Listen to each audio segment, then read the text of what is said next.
This show is designed for those that want to be a little more skeptical about society, because perhaps you're like me, and as you stumble around this experiment we call global society, you can't help but feel an increasing sense of unease, perhaps even frustration, with respect to how we, the human family, have chosen to organize ourselves on this little planet. The late astronomer and well-known advocate of scientific thought, Carl Sagan, his famed PBS series Cosmos, once invited the question: if we were visited by a superior species from another part of the galaxy and were forced to explain to them our stewardship of our planet, not to mention the state of human affairs today, would we be proud of what we described? How would we frame our explanation of how almost half of the world, over 3 billion people, are either barely surviving in abject poverty and sickness, or are simply dying off unnecessarily at a rate of about one person every couple of seconds, all occurring in the wake of an advanced technological reality where we could easily feed, clothe, and house every family on Earth in a respectable standard of living? How would we frame the global warfare, 230 million killed by their fellow man in the past 100 years alone? Based on what? Meaningless territoriality, resources, dogmatic, obsolete ideologies? Again, this all occurring in the shadows of a looming scientific recognition that we are indeed simply one family, sharing one household, bound by the exact same laws of nature, and hence the same unifying operational ideology. How about our economic system? The bedrock of what defines our society, not to mention our dominant motivations. How would we explain the reality that rather than organizing ourselves efficiently as a single system to properly manage this household we share, we childishly divide and compete and exploit each other through an archaic, completely environmentally decoupled game?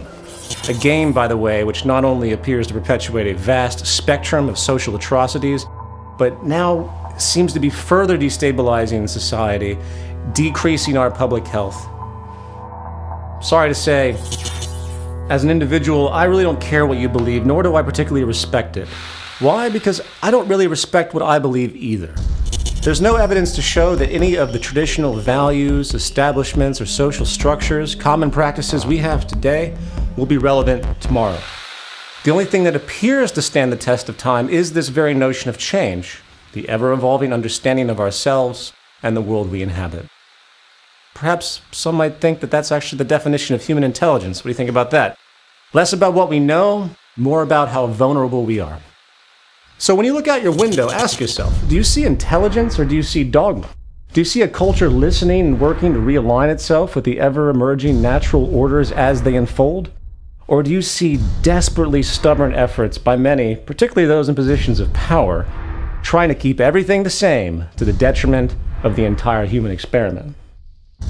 You know, like you, I might be only one member of this family that is now 7 billion strong.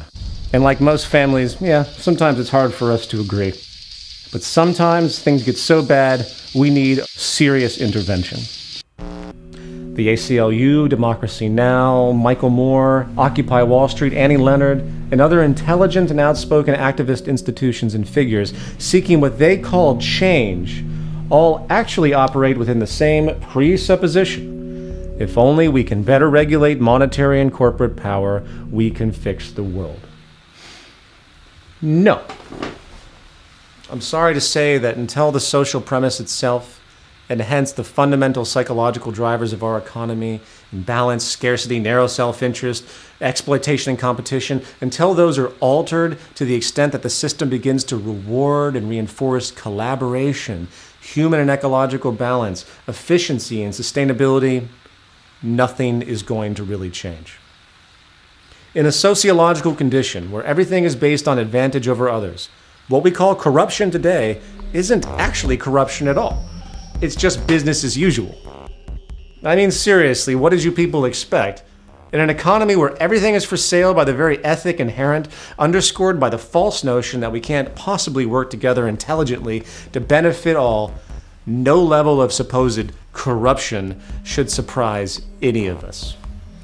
So, in short, to assume we're going to perpetuate this economic philosophy here and then contradict it over here with the idea that certain elements of society should be off limits from monetary manipulation and gain is completely naive and absurd.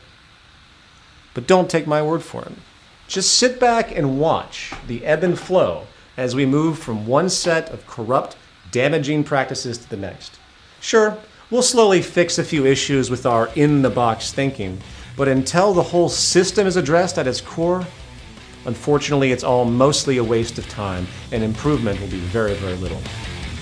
And until we grow up to that level, sit back, relax, enjoy the show, and until next time, I'm Peter Joseph, an agent and victim of a culture in decline.